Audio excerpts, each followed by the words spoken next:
Hello guys, আসসালামু আলাইকুম। সবাই কেমন আছেন? আশা করি সবাই ভালো আছেন। আজকে আরেকটা নতুন একটা ভিডিও নিয়ে আসলাম আপনাদের মাঝে। আজকে আমরা চলে যাচ্ছি সাতুলফাড়া ব্রিজের সাথে আমার বন্ধুকে নিয়ে যাবো বাইক। বন্ধুকে ফোন দিয়ে বললাম চলে আয় তাড়াতাড়ি। বন্ধু বলছে আসতেছি, ওয়েট কর।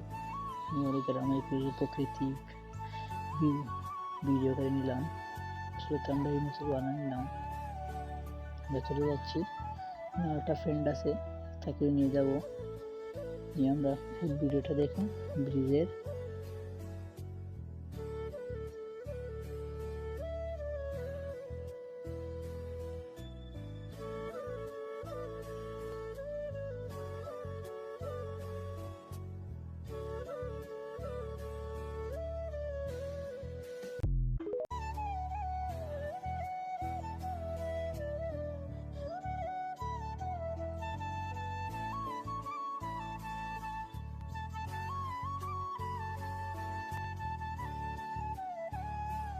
আসলে তো আমরা ব্রিজের কাছাকাছি চলে আসলাম। আর একটা বন্ধু ওয়েট করতেছি ব্রিজে। আমরা ব্রিজের কাছাকাছি বরাবর। আসলে তো এই ব্রিজের সৌন্দর্য বা প্রকৃতি দেখার জন্য আমরা চলে আসলাম। এই নিয়ে আমাদের ভিডিও শেষ। সবাই লাইক কমেন্ট সাবস্ক্রাইব করবেন আর আমাদের পাশে থাকবেন। আসসালামু আলাইকুম।